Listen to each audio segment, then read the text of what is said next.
I'm serious. Let's get to business. First of all, we have a finished object. I have finished the Ireland's eye. Behold, isn't he lovely? So this is a pattern from Jennifer Beal. It came out in summer of 2021. I cast it on in the November of 2021, and I cast it off on Monday, December 15th of 2025. He did go into time out for 2 significant periods of time. Both of those were related to the interminable nature of this sweater. It is very small gauge, and after you finish with the color work, you still have the sleeves to do, but also this edging here, this is applied. So once you have all of this sweater out, and it's a circular. So in my case, this had, I was talking to a friend about it this weekend, and I think that I gave her the wrong number, which made it seem a lot more intimidating than it is. But I have looked at the pattern since, and based on my size, there was between 800 and 900 stitches on the needles at the time of finishing the color work and getting to the applied edging, which means that there were about 1,600 rows of this applied edging that needed to be done all the way around. And so that does require some significant mental fortitude, and I got about a third of the way around the sweater, and then I spread it out and I looked at it and I realized that I was only a third of the way around the sweater, and so it went into a bag for about a year.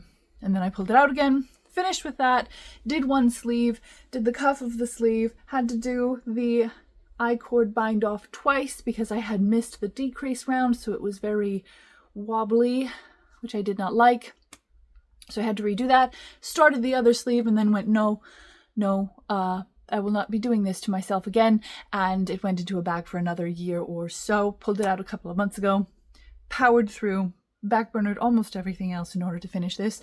And I love it. I've worn it every day since then. It's delightful. It's a light fingering weight sweater. Which means that it is light enough for cardigan type use, so I do wear it frequently inside of the house. And it is light enough to be comfortable, but also warm enough to wear outside if I need to go out to the car really quick. It is entirely comfortable for that. The grey,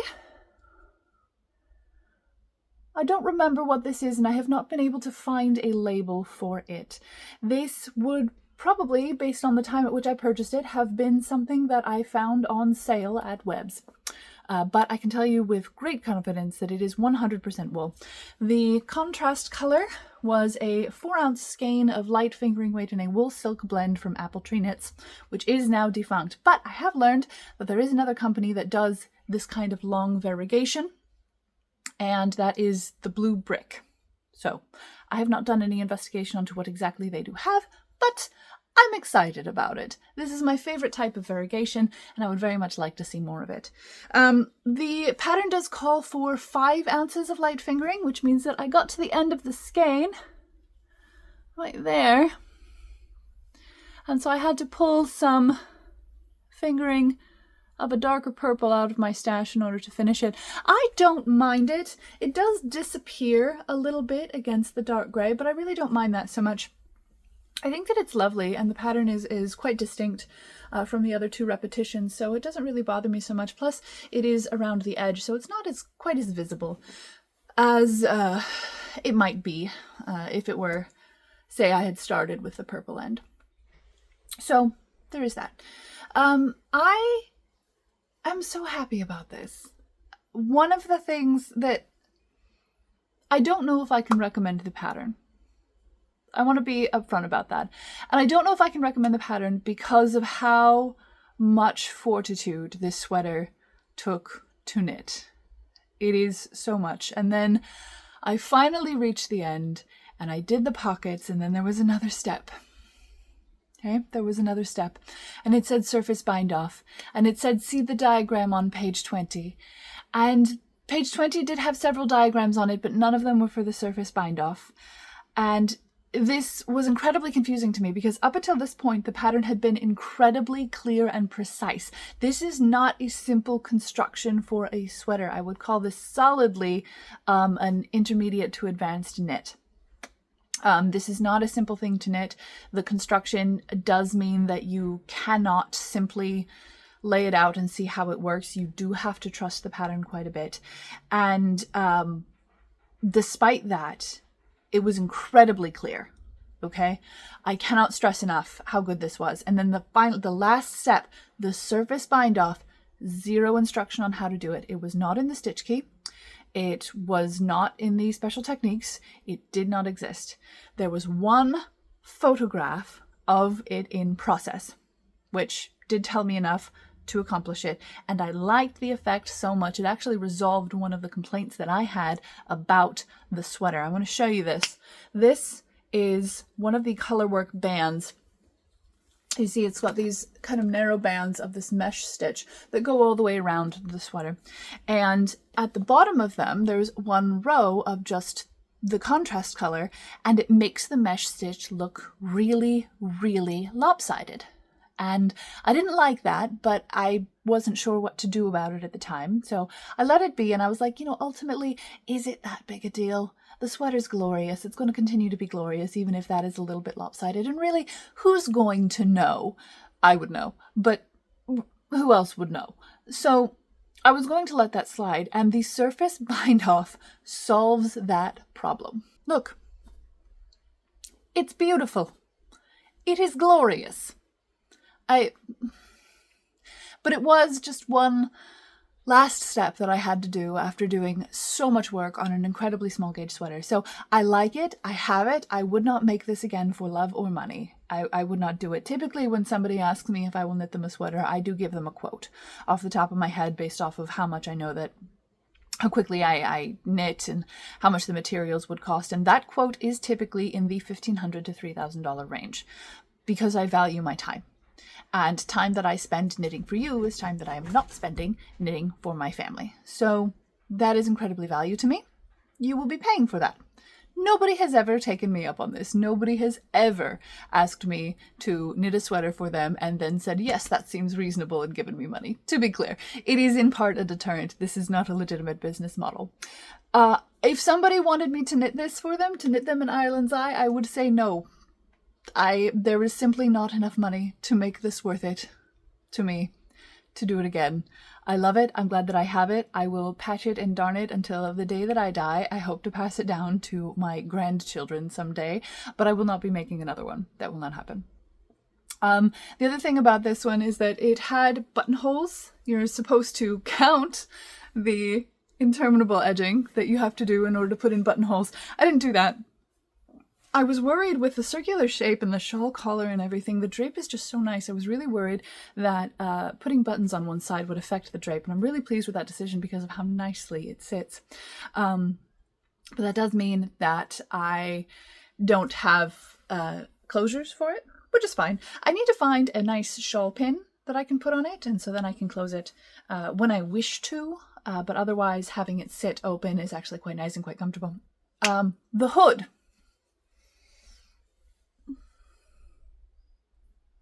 Very Palpatine. Be mysterious.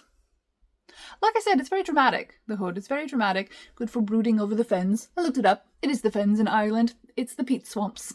Or bogs.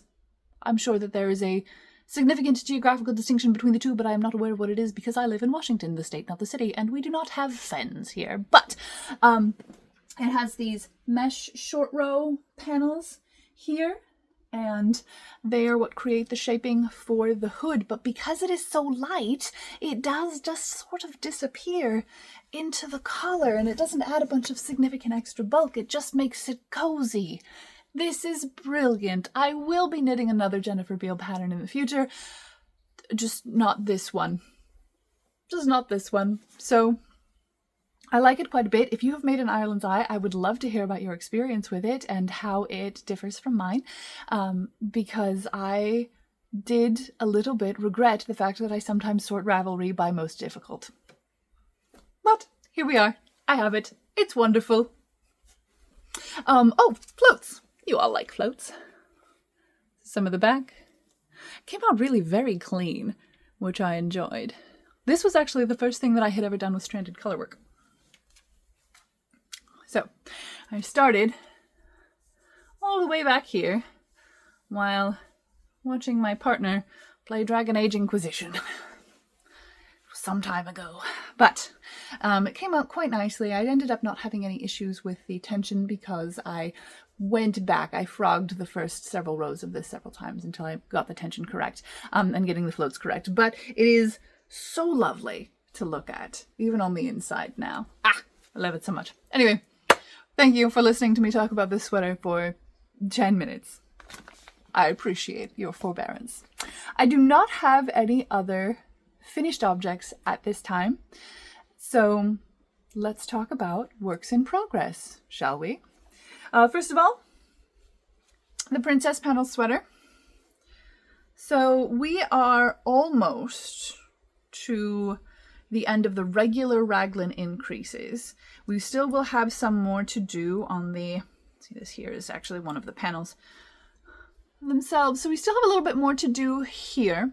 So what I think that I will do is I will take some pictures so that I can show you next time, but I'm going to get to the end of the increases and I'm going to try it on and see how I like that increase rate, because I may decide to frog it back and replace it entirely with a gusset, with a short row gusset. So that might be how that goes. If so, I will let you know. I may decide to do something extremely extra.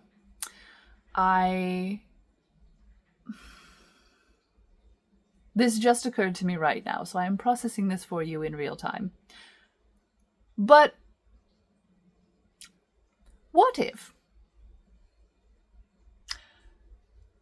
I knit the panel itself flat, just back and forth, and then knit the shaping panel, the princess panel, as an applied edging to a selvage. So depending on how this goes, I might have some swatches to show you next time. Don't count on it. I don't get as much done between these filmings as I would like, but that might be happening. I'm much too invested in the fit of this sweater to half-ass it, quite frankly, so we'll see how it goes. But I am also almost to the end of the first ball of yarn, which has made the turtleneck collar and most of the raglan increases. So that's where we are at on that one. Here is my progress marker. You can see it's not insignificant, but nonetheless, there we are. Put it back up next to the needles now so we can see where we are at next time. So that is the Princess Panel sweater. Minor update on the Mystery Rowan sweater. I've done nothing with it. I've done nothing with it. Other things. The Boldly Go, which is what I'm calling the socks,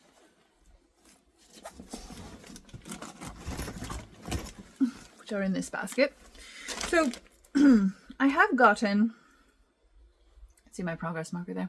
I've gotten past the badge. This is now going to be back and forth until about 2 inches before the waist color work for that. So this will just be back and forth for a while. Having now done the shaping, the increase-decrease shaping for both the shape itself and for the background badge, I think that in the final pattern I will not be doing shaping for the gold part of it. I think that that will just be color blocked, because this does add quite a bit of thickness to the fabric, and socks are always under tension when you wear them. So it's gonna be like that, and see, that's not great. So the recipient for these is aware that this is the process of me testing the pattern. They are aware that it will not match the others. But for the final sock, I think that having the shaping on the silver and not the gold will be a much better outcome for the quality of the finished image, especially while it is worn, because these are so high up, which means that it's going to be more stretched out than other parts of the sock. So that will be important. I'll use some tails to kind of close these gaps. See, there's one right there, that gap. There's another one down here. You can see where that splits. Also, this was a test in how well the metallic works as a carry along instead of as a duplicate stitch, and the number of tails did make it significantly more difficult to work with. So I think that I will not be doing that in the future. I will recommend in the pattern that the metallic be a duplicate stitch so that you can add as much or as little as you like. It also just doesn't show up as nicely. It just doesn't. And I think it's because the back is also quite sparkly, which is just, it's not what you want the sparkles to be. You want them to be outside. So this is something that I will work on and will make significant progress on, but it is, yeah, see? This is the color blocked version. So because the badge is just an oval, I think that that will look just fine color blocked with the combination of the increase decrease shaping. This also had the duplicate stitch metallic, so you can see how much shinier it is. It just looks so much nicer. So I do think that that will be the final recommendation. And then after these, I do have another pair to make for a friend of mine for not really Christmas, but as a gift because he has been wonderful and he deserves nice things. So I will have another one to make in the gold, but that will be my final test of the pattern. And then I have been writing this one down as I go, so I will have to redo the sections that include the shaping of the gold part of the badge. But that is not a problem. Not a problem at all. So that is where these are at.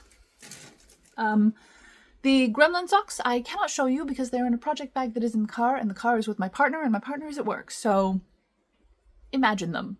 I have finished one. I have started on the second one, which means that it will be substantially less interesting than the first one. Okay, the Quarantarium hat is what we have next. Now, I did get significantly into the color work. You can see that here.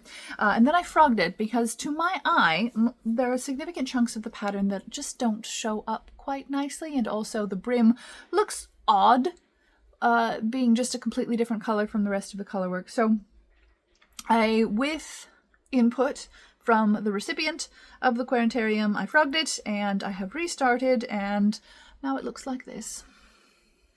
I'm gonna hold this so that you can see it.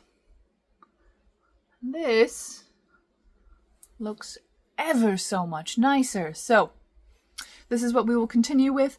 That band that goes, here's the pattern. So there is a band that goes over this part of the pattern when it's finished. I think that I will put that in the pollen as well, and then do the top part of the color work in the Tyrian and the white. Just give it a little bit more kind of balance, but I think that this is coming along quite nicely. As with all color work, it proceeds quite quickly. I am not catching floats on the inside. You can see they are quite long in places. There's several reasons for this. One is that the tension over the course of the piece is incredibly important, and so when you catch floats, it just cinches everything up. And I do not want this to look cinchy when it is finished.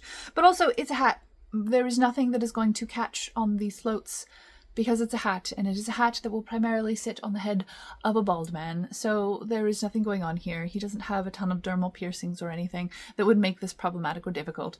So I'll be leaving those floats like that just to help improve the tension as it goes. Right now, there's no issues with that, even no matter how long these floats have gotten. Really no issues. This is quite lovely to work with. This is the, let's see, Shibui Knits limited edition color tweed silk cloud. So this must be the Tyrian. Yes, this is from the Tyrian. And it does not stick the way that mohair typically does. It is 65% silk, 35% kid mohair. So I did not have any issues with frogging it. I really thought that it was going to Velcro together and it would be a terrible, miserable experience. It didn't. It frogged perfectly easily. I was able to separate those strands just fine. It took me 15 minutes. Trivial. Okay, not that big a deal. So highly recommend. This was $24.95. So this is $25 a skein. So you get what you pay for. But it is beautiful. And so far of the Tyrian, of which I have used the most, I have used this much. So it's not it goes a long way as well. It is lace weight. It is a light lace weight. I wouldn't quite call it a cobweb weight, but it is very, very light. So that does mean that one skein does go quite a distance, and the halo that it has is it's spectacular, and it is incredibly soft to work with. Typically, I'm not a big fan of silk because it doesn't stretch very much, and so it is a little bit more difficult on the hands, but this is quite nice, so highly recommend. Let's see what else we have. So the potentially birch shawl that we found in the mystery box from last time, I haven't looked up the birch pattern, so I don't know if it is actually birch, but it is very simple and I was able to read it. So I did a couple of rows on it, not really enough to be worth showing you. I hope to make more progress on it over the course of the next, because I don't have the Ireland's Eye to work on, so I hope to make more progress on it in between filmings and be able to show you hopefully something that's quite finished, because it's a very simple repetitive pattern and it makes it quite meditative, but when I set out to start it, I have been making it on size 8 5mm needles, which is pretty significant, and I don't think that that size of needle was necessary, but I am unwilling to frog it. However, that does mean that the fabric requires a little bit of attention because the stitches don't really stay where you put them. I really should have been doing this on a size 6. A 3.5mm needle would have been much more appropriate, but we will finish what was started and go from there. So that is where we are with the works in progress. Let's talk acquisitions, because it is the gifting season, which means that I have gotten some things. I would like to start with this box. This box from the Loopy U. A good friend of mine gave me a gift card for my birthday, which means that I bought things. Now, this is not a surprise to me, but it will be a surprise to you. So let's open it and see what I got.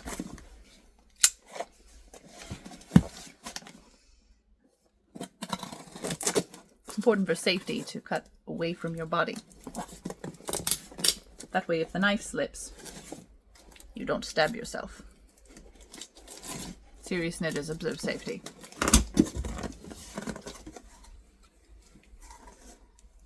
I don't want you to be worried. Got these owl scissors for my birthday. My friend Merck got me some little supplies to make kind of a knitting chatelaine, which I'm very excited about. It includes a little metal case on a chain and a scissors holster, and so I wanted appropriately nice scissors to put in said holster. So these have a little owl on them. I love owls. And they little snips, little tiny blade. So good. So I bought these. What is this? Oh! It's a beetle needle. What a fantastic name. Yes. So this is for working with beads and for putting beads on your yarn. And so I got it to help with the Quarantarium. It is quite flexible, which is nice for something that thin, because I do not want it to get utterly crushed in whatever project bag the Quarantarium ends up in. But this is something that I was going to need. Delightful. What else have we? Oh, delightful. This is a work until measuring tape. I saw something like this on Ali Makes Everything's Christmas gift recommendations, and I thought it was quite nice. However, I almost never want just a one inch, which is the one that she showed. But this, so this goes on the needle like a stitch marker, and then you set it to however long you need to work until, and then you can see how long you've got without having to consistently pull out your tape measure and everything. So I think that this is a brilliant development in knitting. It's probably not terribly recent, but it is recent to me. And this goes up to 13 inches, which is significant for something like this. This is quite delightful. So I am very excited to add this to my repertoire. What else have we? Maker's bags. Oh, I did get 2 project bags. So these are Delacue Maker's bags in olive. And they have, I might have also gotten the medium as well, either that or this was a gift. But this is just a little project bag that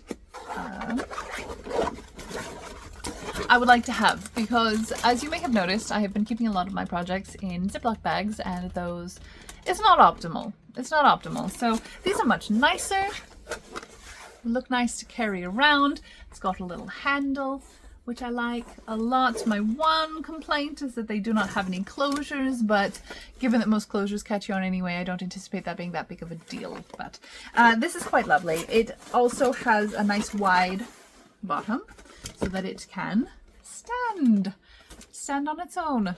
It's nice. So I'm really thrilled with these. Good job me, and good job Seth. Shout out to Seth. I will never understand personally why some people are against giving gift cards or cash. I'm an adult. I know what I like. The chances that you're going to guess what I like is actually fairly small. So if you're not sure, I think that giving like cash or a gift card is an incredibly thoughtful thing to do, because what you're giving me is options, which I like. But yes, that is everything. So that is part of the acquisitions. Next,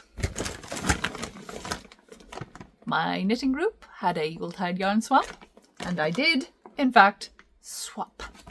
So I got a couple of Karen cakes, which I don't mind. They're acrylic, but they are perfect for making things for gremlins, because things for gremlins, it's useful if they are machine washable, so acrylic is nice. This is a hat kit, apparently. It has a little pom-pom that comes with it, and it is coordinated with the colors of the cake. I think that this is delightful. So look out for this in the future next time I need something that is a little bit of zombie knitting that I can do in front of the TV. So there's that. And then this one is, see, in the color Cake Pop. I have never seen a cake pop this color, but who am I, really, to judge the people who name yarn colorways? Everyone to judge them. I also got this vintage Cascade 220 fingering. 100% Peruvian Highland wool, 250 meters. In the color 8021. I really do like the color. I think that this will make an excellent accent color for any number of things that I have. I like how warm it is in tone, this very kind of beigey cream. It looks very nice, very elegant. So I'm looking forward to that. I also got this sock yarn, which is Araucania Yarns Heosco sock, hand painted superwash wool blend in the color Costa Verde, which is quite lovely. So this will make a very fine pair of socks. I would like to really highlight these little pops of color here, so I will be looking for a pattern that does that. I have made the show off socks, those, and then of course the fidget socks as well. Both of those are great options because of the wraps really give some length, so it lets you highlight some variegation in the yarn. But I was thinking maybe something with slip stitches. I've seen a lot of these slip stitch socks on Reddit lately, and I like them. They appeal to me. So maybe it will just be a plain sock. We'll find out. Oh, I also got this. It speaks to me, and I don't know why. Apparently it is for Tunisian crochet. It's got this little hook here, and then this pointy end, and I don't know quite what for, but it is aesthetically pleasing, and so it might go into my bag as my default repair hook. So keep that. I also got this bag, which contains knit picks. Knit picks palette grass made in Peru. I think grass might be the color, but it is 100% Peruvian Highland wool. I did burn test the other colors. They are similar enough in twist, and they seem to be of similar composition. So That was nice. I don't know what I would do with this. This is a very Christmassy color combination, but I don't know. But I like it anyway, so we shall see. We shall see what occurs to me. Other things. It is sparkly. This is Red Heart Love Metallic in the color white. But I don't know if you can tell just how sparkly it is, but it is fairly significantly sparkly, and I like it quite a bit. It is acrylic, which is not my typical jam, but I do not mind it, and I think that it would make a really nice something for a gremlin. We shall see. And finally, this is the one I'm most excited about. This is some hand spun. Look at this. Look how beautiful this is. It's about a lace weight. There are 3 of them. I have not weighed them to find out how much I have, but I really, really like it. So I don't know what I'm going to do with it. But it did speak to me. I believe this was the first thing that I actually grabbed from the yarn swap. So that is what I got from that. Okay, 2 more things from acquisitions. We're going to go through the project bag that the Ireland's Eye was in and see what it has accumulated in its time there. So, something blue. This was yarn that I originally purchased for the Princess Bride Stole Make-Along several years ago. This is left over from that. I know that much. This is... checking the color. Yes, this is what is left of the main color. For this, I might have another skein kicking around somewhere. This might be that other skein. Maybe. So, oh, no, this is Forbidden Ramen. This is from the Princess Panel sweater. This is another ball of that I must have just stuck in there for some reason. Probably because it was available. That's how a lot of stuff gets into my project bags. I just stash it nearby. Then have to deal with the consequences later. So that's probably what that is. And this would be the same.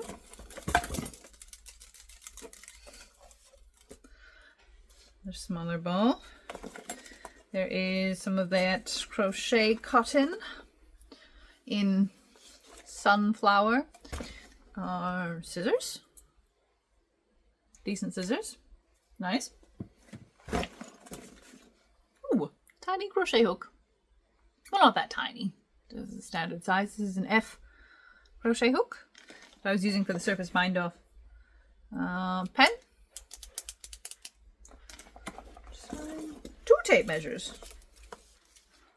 I have this tape measure, which has not been pulled out of its casing, and this tape measure, which is tangled up in some yarn scraps. So let us free it quite quickly. This tape measure I've actually had for quite a long time. It was purchased for me in 2010. So this is going to be some trash yarn. It's another bowl of the anthracite from the Princess Panels, but this is all going to be in the trash because it is tangled up and it's not enough that I care. Ooh, stitch savers, giant safety pins. These were holding the pocket stitches for several years. Put those back. Let's see. We have my cable needle and a cat toy, which I believe is from my parents' house. This is not a cat toy that we have, but we shall see if the doctor is interested in it. More bits and scraps. Why am I like this? I have 2, and fuzzy, 2 darning needles. Nice. And then stitch markers, which has some light bulb stitch markers in them. This is my row counting stitch marker. See, it's got little numbers on it. And you pick up the next number as you go around. And then these are my very favorite stitch markers right now. The little hexagons there, some silver, some gold. Quite nice.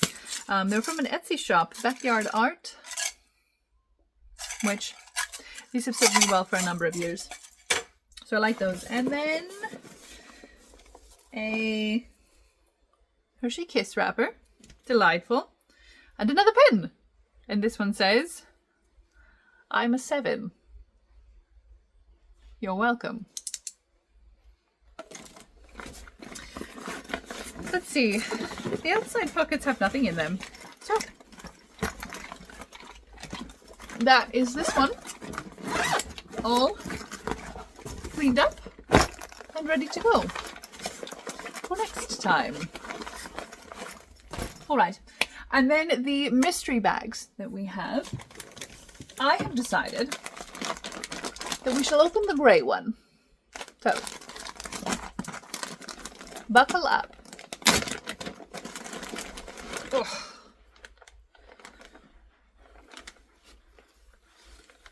Okay, it's all pieced together, whatever it is. Got some seams that I did not mattress stitch. This is just a whip stitch seam, so I was worried about droop, which would make sense because this does look like the alpaca. This is a drop shoulder cardigan.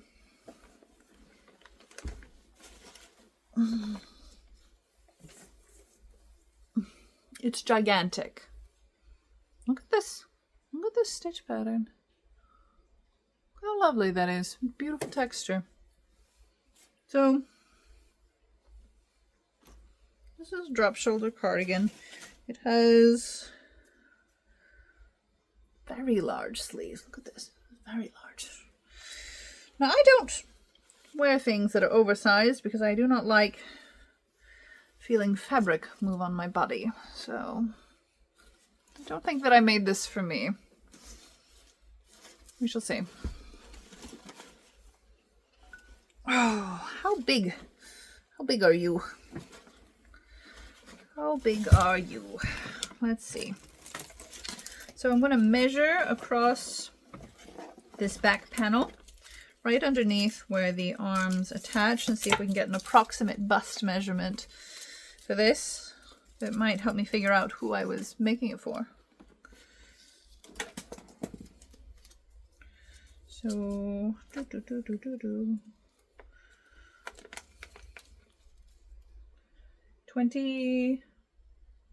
26 and a half. Doubled for a full bust measurement would be 53 inches. Do I know anybody with a 53-inch bust measurement? Do you know somebody with a 53-inch bust measurement? Like, it's almost done. It needs to be seamed. Like, it's been blocked. It needs a collar of some kind, and it needs a button band. Or like, sort of V-neck. A pretty nice V-neck, actually. Yeah. So, I do know several people with 48-inch bust measurements with a certain amount of outerwear ease. I have an idea of who this was for. I also have an idea of who this might end up going to. I'll keep you posted. That means that I now have the grey Mystery Rowan Princess panels. 3 sweaters on the needles right now. It's a lot. Perhaps too many. So, that is what I have for you on that front. Let me know which bag you would like me to open in the future. There is sock yarn and there is miscellaneous nonsense. We shall see what they are together. I don't think any of them are going to dump another project in my lap, which would be a lovely change. So, going forward, I want to focus on the Quarantarium hat. I want to get that done. And then I think I want to bring the number of sweaters down to 1. That seems like a good number of sweaters to have on the needle at a given time to me. So I think that that is what I want to do. And then I think going into 2026, I shall be endeavoring to knit primarily from stash, almost exclusively from stash if I can manage it. I just have a lot. I have a lot of miscellaneous bits and bobs and things that I purchased at various times for various projects that either were not completed or things that I purchased because they were on sale, which is not a good enough reason to buy something, to be perfectly honest. So I think that that's what I'm going to do. I need to get a handle on the number of things that I have on the needles right now. So I'm going to knit primarily from stash, and I want to get down to, I think, one of each type of project on the needles at a given time. So one sweater, one shawl, one hat, etc. I think socks can be the exception because I use socks a lot as my travel knitting. And they have different requirements based on where I'm at in a given sock. So I think that that will be the exception. But that will be my goal for 2026, is to get everything down to one of each type and to purchase no more yarn. Trading is okay. Bartering is okay. Receiving gifts is okay. But I will not be purchasing any. So join me next year for the 2026 series Biz Knits no buy year. And we'll see what we can get all of this down to. So thank you. Thank you very much for joining me. This has been enjoyable. If you like this and you want to take knitting seriously with me, then like and subscribe and join me next time. And remember to take your life seriously or nobody else will. Until next time.